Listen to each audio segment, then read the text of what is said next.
हमारी संस्कृति, हमारे संस्कार सदा रहें हमारे साथ। सब्सक्राइब करें तिलक। हे देवगण, हम जो प्रण करते हैं उसे कभी नहीं भूलते। उचित समय आने पर हम उसे अवश्य पूरा करते हैं।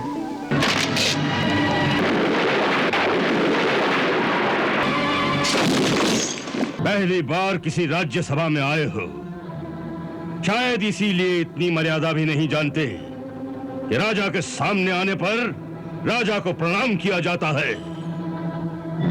सांप यदि छोटा हो तो उसका विष कम जहरीला नहीं हो जाता। एक छोटी सी अग्निशिखा सारे वन को जला डालती है।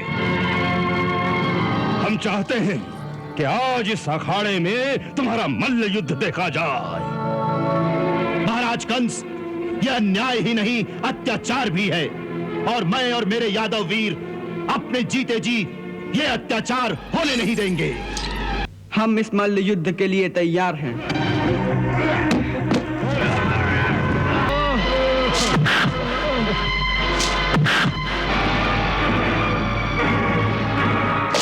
देखते क्या हो, इन दोनों के टुकड़े टुकड़े कर दो। हर हर महादेव। अच्छा हुआ तू स्वयं मेरे सामने आ गया। हम तो सदा से तेरे सामने थे कंस, केवल तुमने हमें पहचाना नहीं। हमने तुझे बार बार अपनी शरण में आने का अवसर प्रदान किया। अब तेरे पापों का घड़ा भर गया है कंस। ये तेरा अंतिम समय है। अब भी फेंक दे अपनी ये खड़ग और हमारी शरण में आ जा।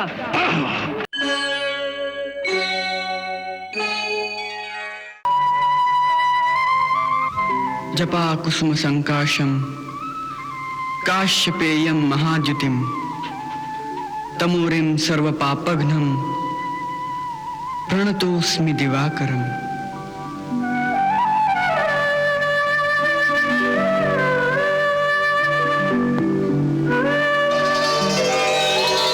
सर्वजग पालक, आपकी जय हो, आपकी जय हो, आपकी जय हो, आपकी जय हो। प्रभु, आज ही वो दिन है जिस दिन नक्षत्रों और ग्रहों की चाल के अनुसार इस महापापी राक्षस कंस की जीवन लीला समाप्त हो सकती है। यदि आज आपने कहीं करुणा और दया से प्रभावित होकर उसे जीवित छोड़ दिया, तो देवताओं और साधु पुरुषों और आपके भक्तों पर बहुत अत्याचार करेगा। इसलिए सब देवता आपसे यही प्रार्थना करने आए हैं कि जो प्रण लेकर आपने ये अवतार धारण किया है, उस प्रण को पूरा करने के लिए आज इस पापी का संहार अवश्य कर दीजिए। केवल इतनी ही प्रार्थना है।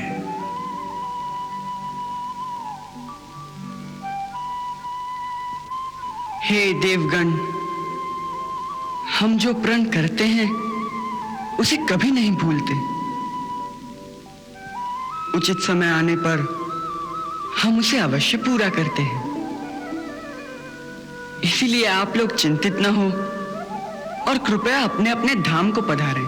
प्रभु, आपकी जय हो, आपकी जय हो, आपकी जय हो, आपकी जय हो, आपकी जय हो।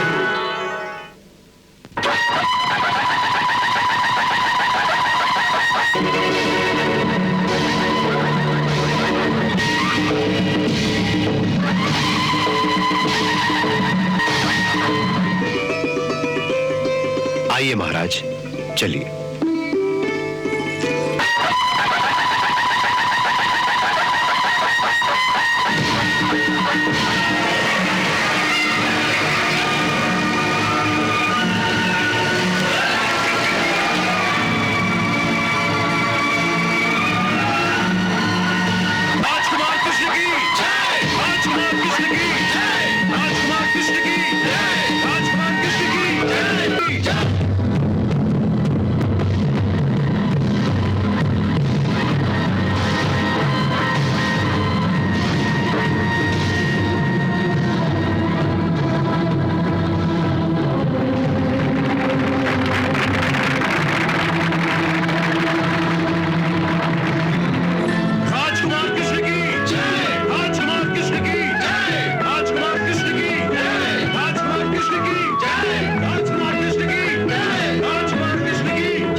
गजराज, आज राजभक्ति दिखाने का अवसर है, चूकना नहीं। जाओ।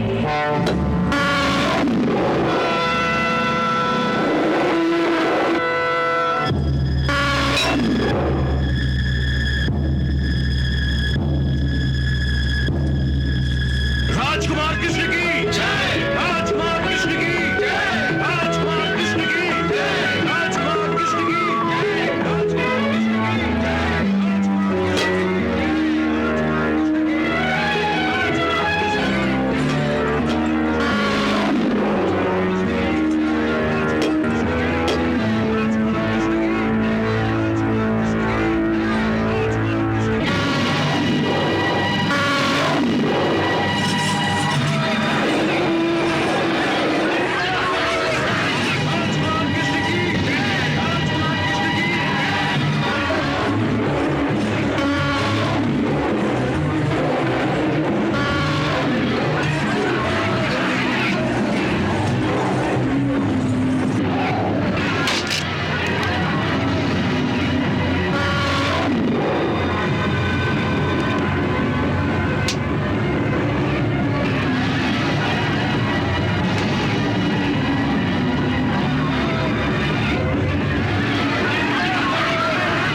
कान्हा, कान्हा।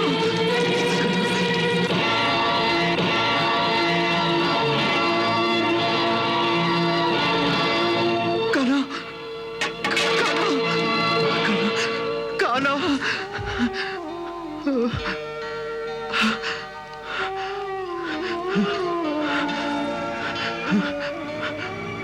तुझे तुझे कोई चोट तो नहीं आई ना? नहीं बाबा, बिल्कुल कुछ नहीं हुआ। यह दृश्य देखकर तो मेरे प्राण ही निकल गए थे। मैंने यशोदा मैया के हाथ का माखन खाया है बाबा। ये हाथी मेरा क्या बिगाड़ सकता था?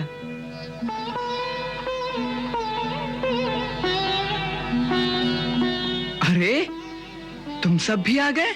हाँ, हमें तोशक ने बताया था कि तुम्हारे प्राणों को मथुरा में संकट है, इसीलिए हम सब युवक चले आए।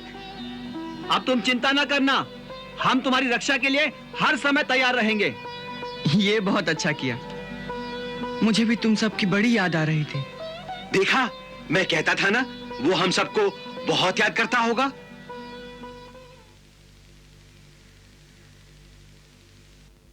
बाबा, मैया कैसी है? वो तुझे बहुत याद करती है। मैं भी उसे बहुत याद करता हूँ बाबा।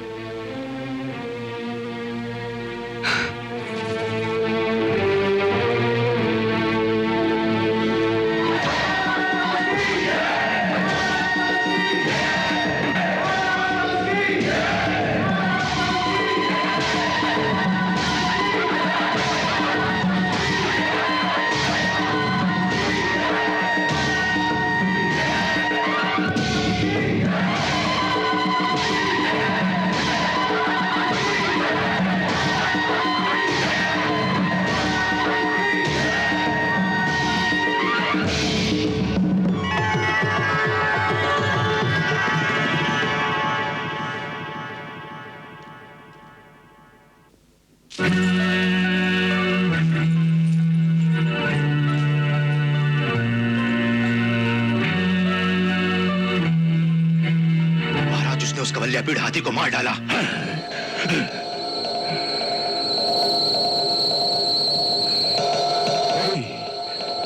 नहीं, यह असंभव है।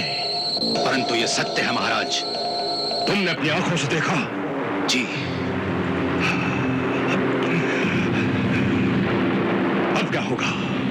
आप चिंता न करें महाराज, आप चिंता न करें। एक जानवर से बचना आसान है, परंतु वो हमारे इन वीर योद्धाओं से नहीं बच सकता। एक एक योद्धा 100-100 हाथियों का बल रखता है।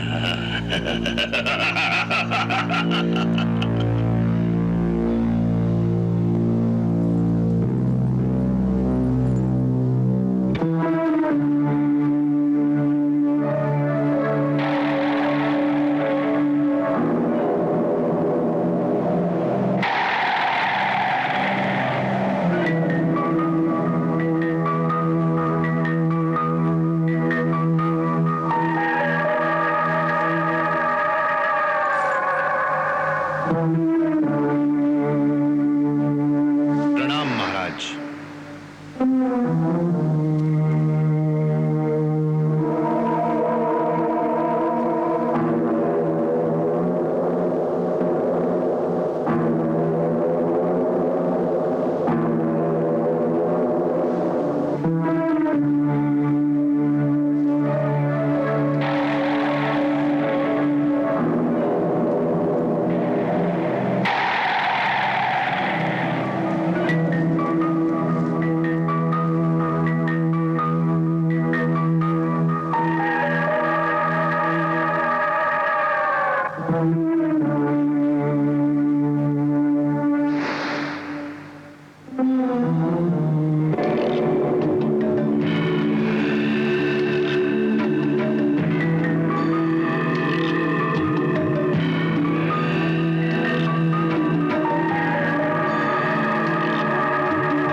गोकुलपति आइए।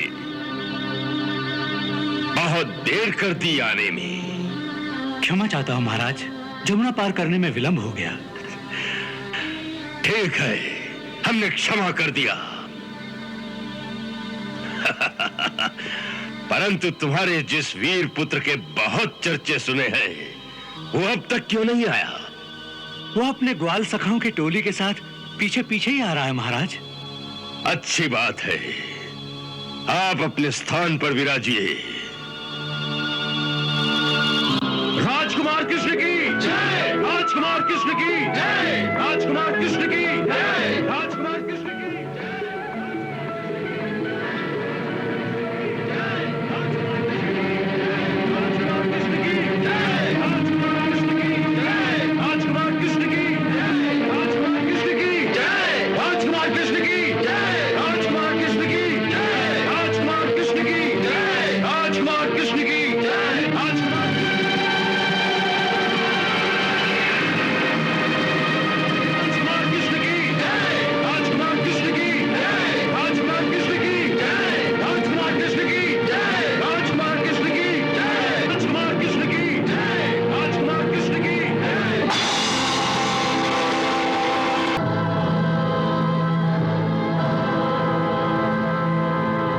पहली बार किसी राज्यसभा में आए हो, शायद इसीलिए इतनी मर्यादा भी नहीं जानते कि राजा के सामने आने पर राजा को प्रणाम किया जाता है। राजन, ये मर्यादा तो उनके लिए है जो राजा से कुछ याचना करने आते हैं, कुछ मांगने आते हैं। परंतु हमें तो स्वयं आपने अक्रूर जी के हाथ यहां आने का न्योता भेजा था, और फिर मथुरा में प्रवेश करने से पहले हमें आपका राजपत्र भी मिल गया था, जिसमें लिखा था कि मथुरा में हमारा स्वागत है। ऐसे समय में मर्यादा तो यही है कि जिसने निमंत्रण पत्र भेजा हो, यह उसका धर्म है कि मेहमान के आने पर पहले वो मेहमान का अभिवादन करें।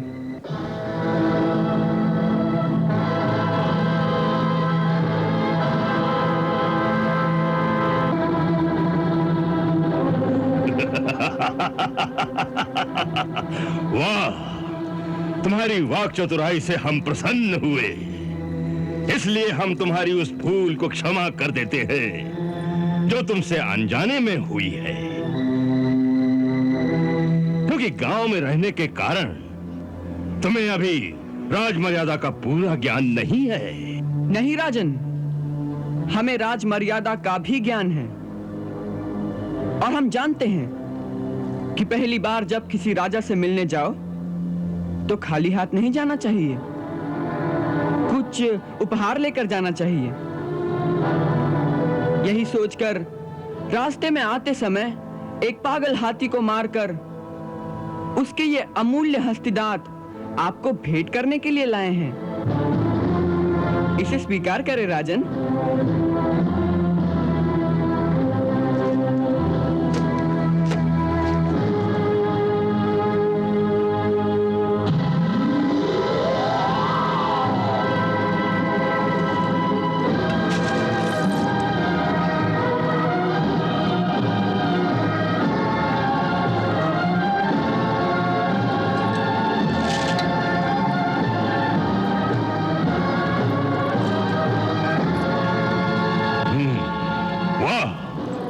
इसे कहते हैं वीरता। वाह, इससे सिद्ध होता है कि हमने आज तक तुम्हारी वीरता के जो किस्से सुने थे वो झूठ नहीं है। हमें गर्व है कि हमारे राज्य में तुम्हारे जैसा एक परमवीर बालक भी है। इसीलिए हमने मथुरा के इस महान उत्सव में आने के लिए तुम्हें निमंत्रण भेजा था, ताकि देश विदेश से आए हुए इन योद्धाओं, वीरों और मथुरा की प्रजा के सामने तुम्हें परमवीर पदवी प्रदान करके तुम्हारा राजकीय सम्मान किया जाए। परंतु उस सम्मान समारोह से पहले हम चाहते हैं, और यहां बैठे हुए सभी लोग अवश्य चाहते होंगे, कि जिसकी वीरता के इतने चर्चे अपने कानों से सुने हैं, उसकी वीरता का एक प्रदर्शन आंखों से भी देखा जाए। इसीलिए हमने अपने और दूसरे राज्यों से भी 4 चोटी के पहलवान बुलवाए हैं।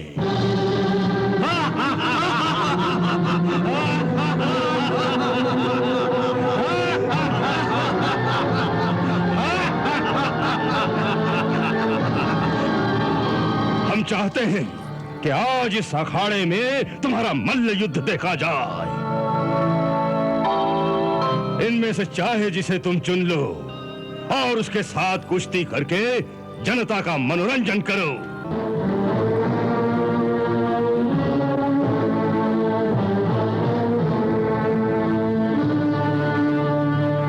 आज तो हम मथुरा का उत्सव देखने आए हैं राजन, कुछ दिखाने नहीं आए। किसी दूसरे अवसर पर आपकी ये इच्छा भी पूरी कर देंगे। इससे अच्छा कोई दूसरा अवसर कब आएगा? देश विदेश से इतने लोग फिर कब इकट्ठा होंगे?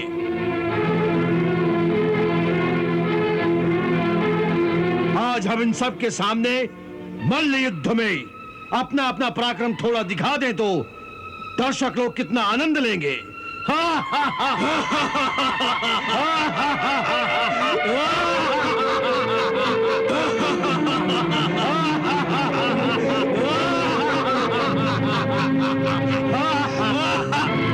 यदि हमें देखकर तुम्हें डर लगता हो तो दूसरी बात है, सबके सामने हाथ जोड़कर क्षमा मांग लो, हम तुम्हें छोड़ देंगे।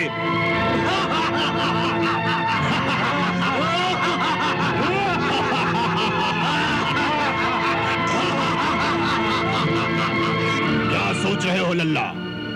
ये ग्वालनों के साथ ताली बजा के थिरकने की बात नहीं, वीरों की सभा में मल्ल युद्ध करना है।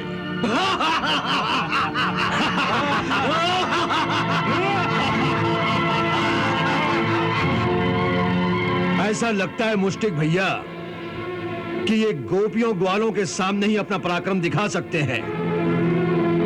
ऐसा ही है तो लल्ला, अपनी गोपियों ग्वालों को भी बुला लो, तनिक माखन दूध पिला दे ताकि मुंह से कुछ बात तो निकले। भय के मारे तुम्हारी तो जीभ ही सूख गई है।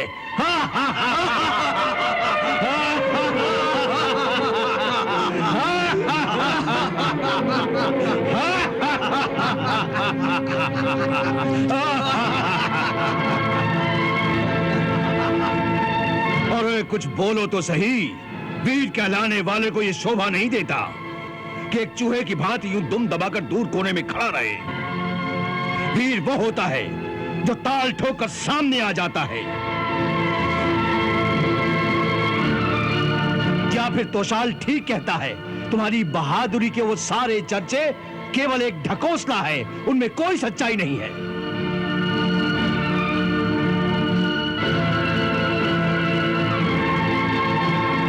यूं ही कुछ ग्वाल वालों के सामने छोटे मोटे करतब करके उन पे वीरता की धाक जमा ली होगी। वैसे भी तुमने जितने कारनामे किए हैं सब जंगलों में छुप कर किए हैं। उन भोले भाले देहातियों के सिवा वो कारनामे किसने देखे हैं?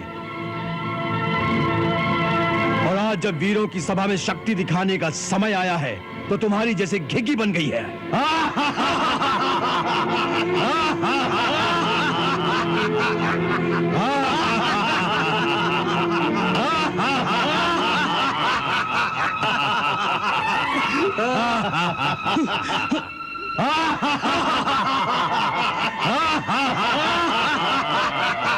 हे मल्ल शिरोमणि,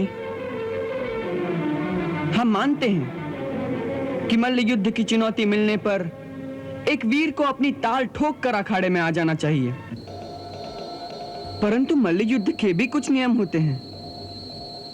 पहला तो यही है कि मल्ल युद्ध हमेशा दो बराबर वालों में होता है। हमारी और आपकी बराबरी कैसे हो सकती है? हम एक छोटे से बालक हैं और आप मल्ल युद्ध विशारद हैं। आपकी विशाल काय के सामने तो हमारा शरीर एक चौथाई भी नहीं है। इसलिए आपकी और हमारी इस प्रतियोगिता को यहां पर बैठा कोई भी उचित नहीं कहेगा।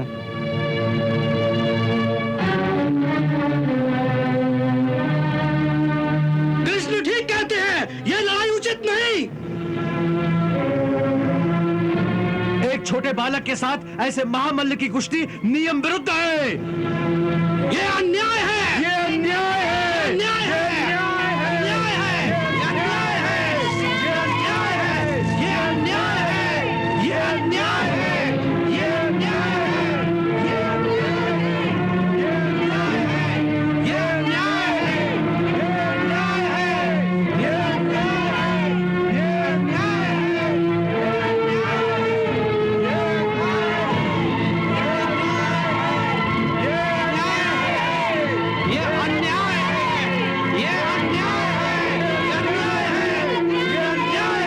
ये अन्याय है, ये अन्याय है, ये अन्याय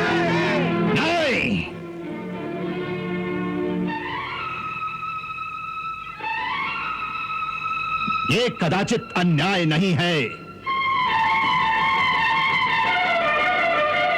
वीरता की कोई आयु नहीं होती।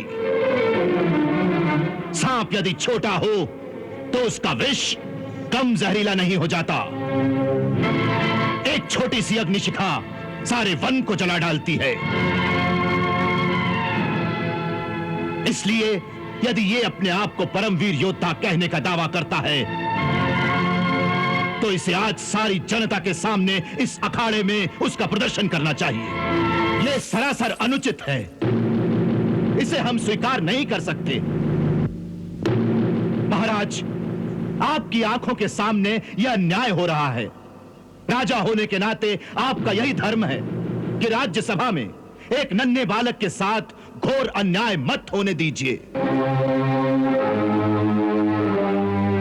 नहीं अक्रूर, हम तुमसे सहमत नहीं हैं। जो हो रहा है वो युक्ति संगत है, अन्याय नहीं है।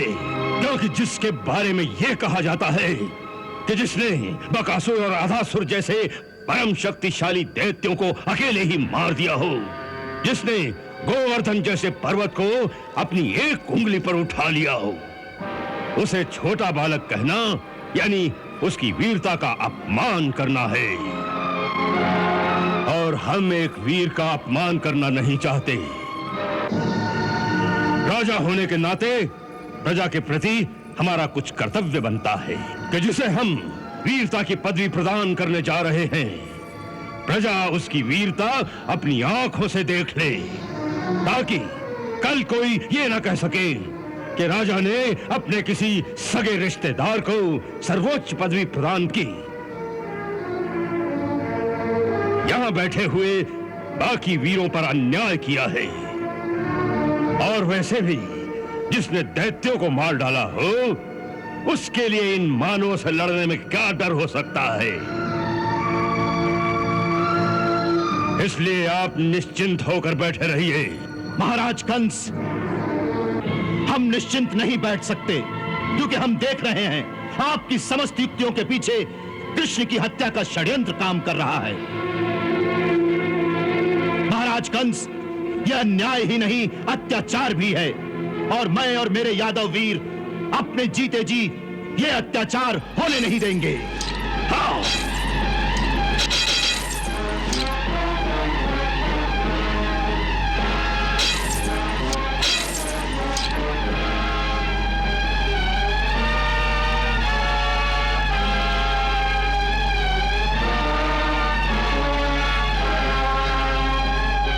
अक्रूर जी, आप लोग अपनी अपनी तलवारें वापस म्यान में डाल दीजिए। इनकी आवश्यकता नहीं है।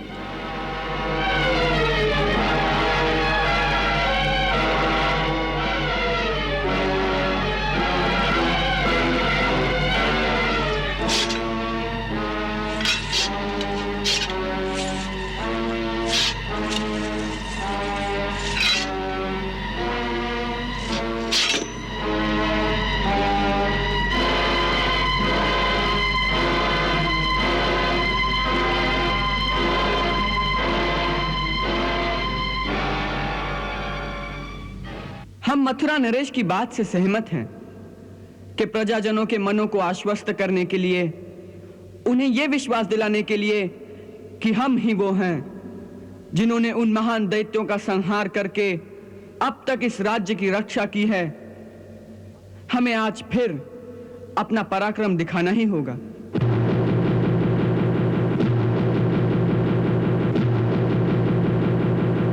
हम तो अब तक केवल महाराज को एक अवसर दे रहे थे कि वो न्याय का साथ देकर अपने राजा होने के कर्तव्य को पूरा करें, परंतु यदि उनकी ऐसी ही इच्छा है तो इसे राजा की आज्ञा मानकर हम सब के सामने अपने कर्तव्य को अवश्य पूरा करेंगे।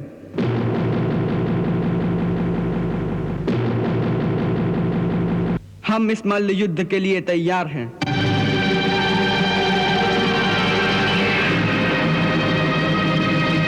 आप में से जो चाहे हमसे युद्ध करने आ जाए।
देखते क्या हो, इन दोनों के टुकड़े टुकड़े कर दो। हर हर महादेव।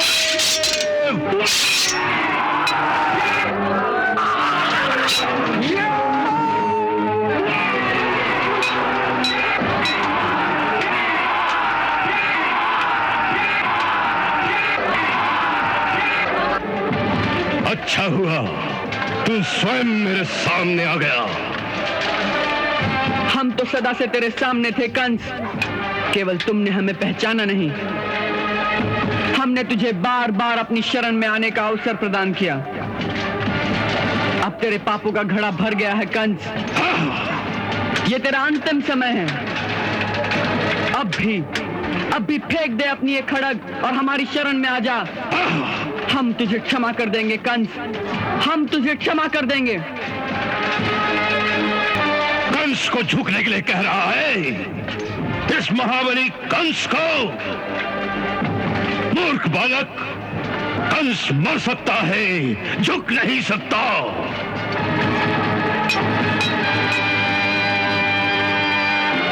अच्छी बात है, तो अब मृत्यु के लिए तैयार हो जाओ कंस। किसकी मृत्यु? मेरी या तुम्हारी?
आप दोनों ने कितने दुख उठाए, उसके लिए मुझे क्षमा करना मैया, मुझे क्षमा करना पिताश्री। मैं इतने वर्षों तक आपकी कोई सेवा ना कर सका।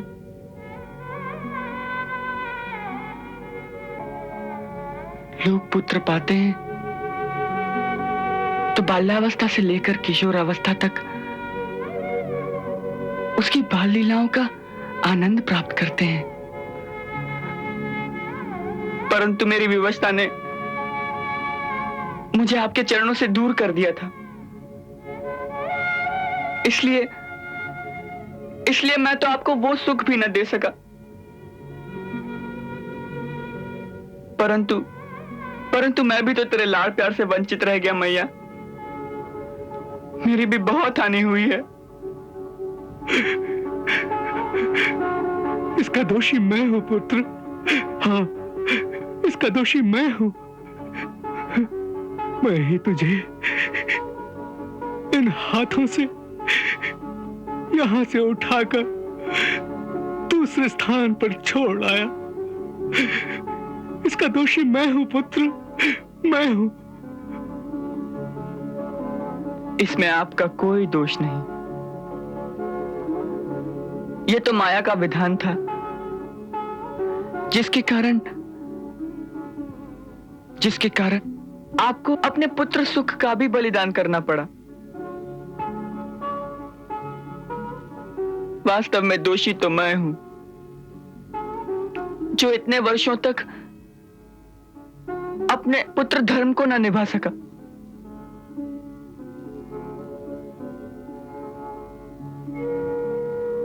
हे पिताश्री, मनुष्य को यह शरीर उसके माता पिता ही प्रदान करते हैं। जिस शरीर के द्वारा प्राणी संसार में अर्थ, काम, धर्म और मोक्ष की प्राप्ति करता है, वो शरीर उसके माता पिता की ही देन होता है। सो यदि कोई मनुष्य 100 वर्षों तक भी अपने शरीर और अपने धन से अपने माता पिता की सेवा करता है, तो भी वो उनके इस उपकार के ऋण को नहीं चुका सकता। जो पुरुष सामर्थ्य होते हुए भी अपने शरीर और अपने धन से अपने माता पिता की सेवा नहीं करता, वो महापापी है, वो महापापी है। उसके मरने पर यमदूत उसे उसके ही शरीर का मांस खिलाते हैं। शास्त्र कहते हैं कि अपने बूढ़े माता पिता, अपनी पत्नी, अपनी संतान, गुरु ब्राह्मण और शरणागत का जो भरण पोषण नहीं करता, वो मनुष्य तो जीते हुए भी एक मुर्दे के समान होता है। इसीलिए हम कहते हैं कि आपकी सेवा के बिना तो हमारे इतने वर्ष यूं ही व्यर्थ बीत गए।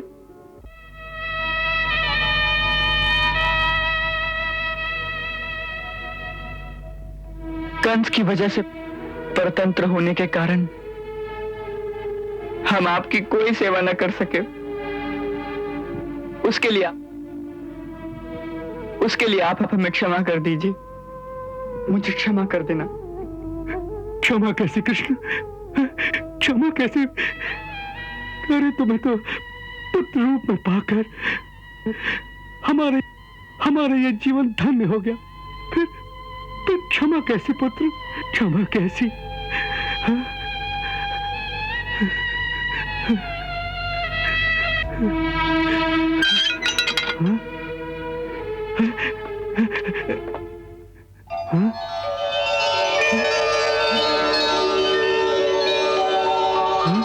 नंद भैया, अक्रूर जी, भैया।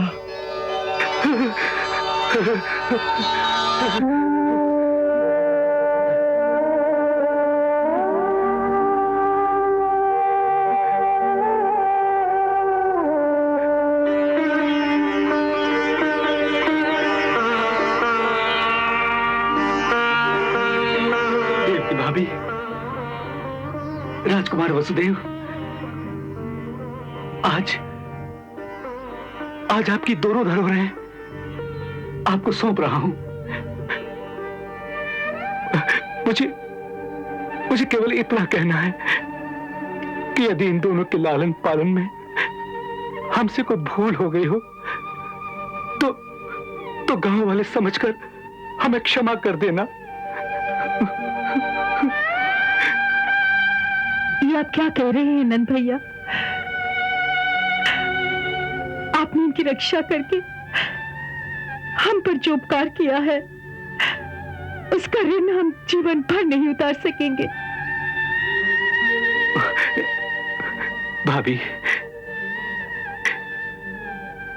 आते समय यशोदा ने आपसे एक बात कहने को कहा था कि अपने लाल की केवल एक धाय समझकर उसकी सारी भूलों को क्षमा कर देना। नहीं भैया, यशोदा धाय नहीं है। इतिहास में आने वाले युगों तक लोग यशोदा को ही कृष्ण की असली मां कहेंगे। वही मेरे कृष्ण की असली मां है और सदा रहेगी।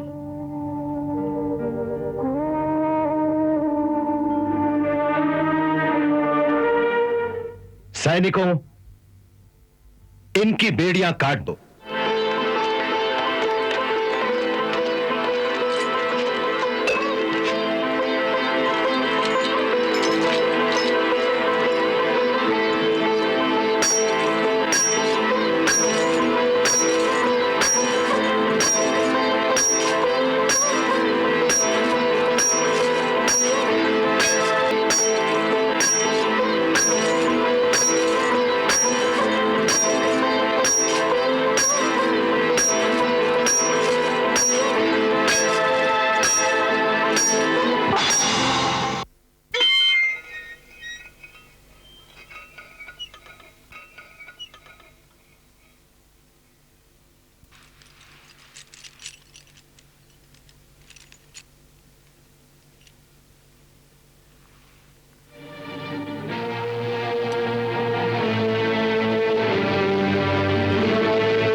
नाना श्री,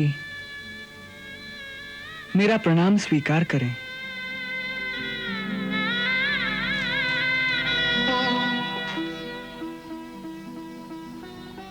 कौन हो तुम? कृष्ण। कृष्ण? कौन कृष्ण? मैं देव की माता और वसुदेव जी का पुत्र कृष्ण।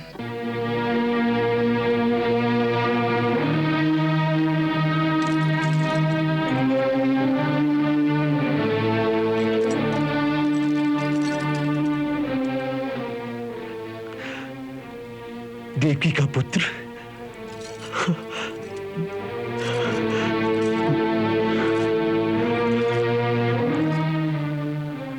मेरी देवकी का पुत्र?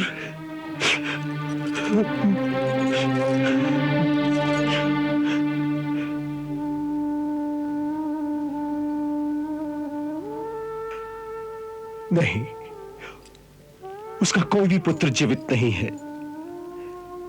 कंस ने एक एक करके उसके सारे पुत्रों को मार डाला, परंतु महाराज इससे नहीं मार सका वो।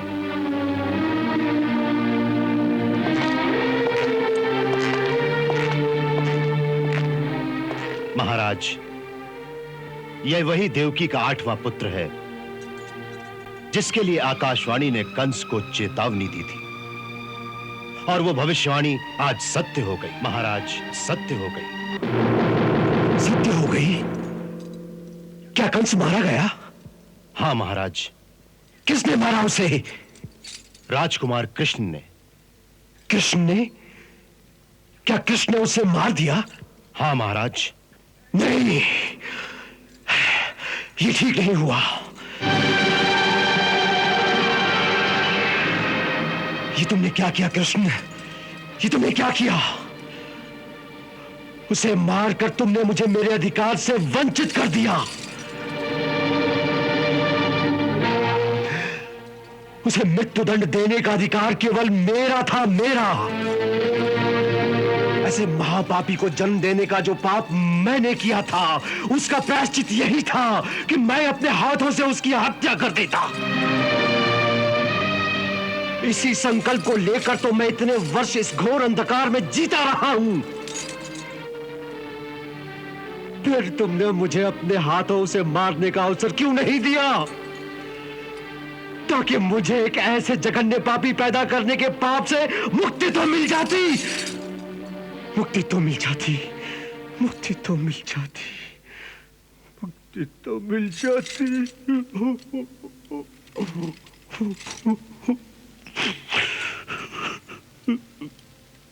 नाना श्री, वास्तव में वो आप ही का मनोबल था नाना श्री, जिसकी शक्ति के कारण मैं उसे मार सका। वरना मैं एक छोटा सा बालक, मुझ में इतनी शक्ति कहां थी नाना श्री?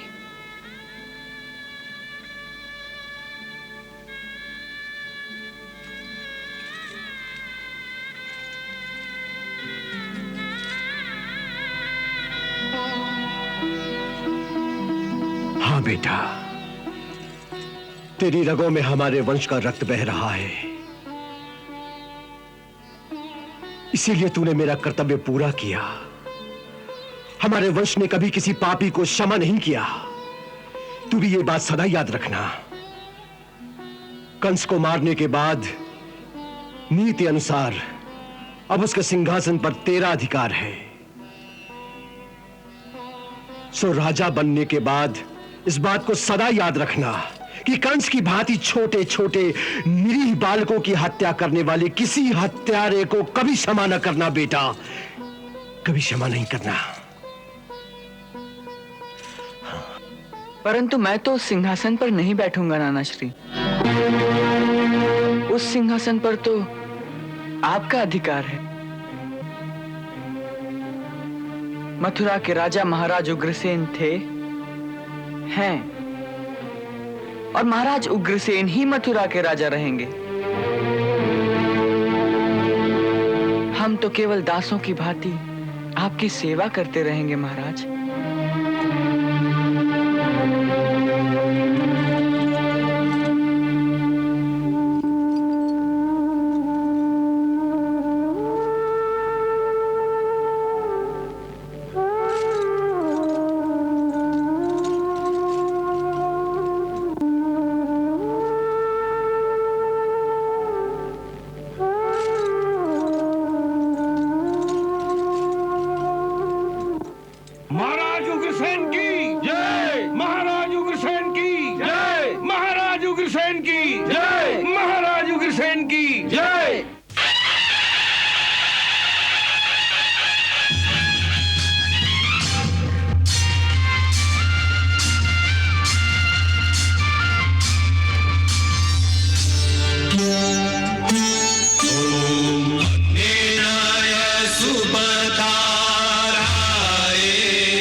युद्धस्मज्जुहुराण मेनो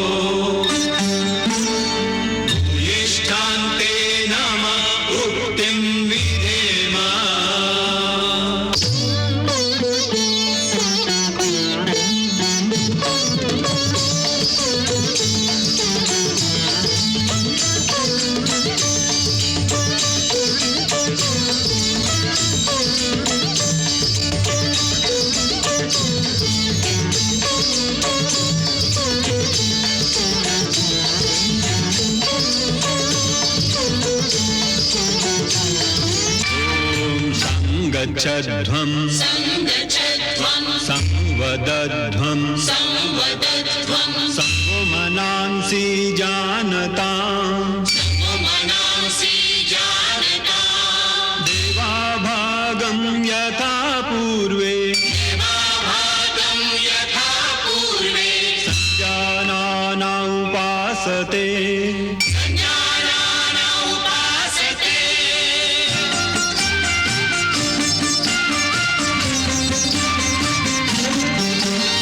ॐ द्यौः शान्तिरन्तरिक्षगं शान्तिः पृथिवी शान्तिरापः शान्तिरोषधयः शान्तिः वनस्पतयः शान्तिर्विश्वे देवाः शान्तिर्ब्रह्म शान्ति सर्वज्ञं शान्ति शान्तिरेव शान्ति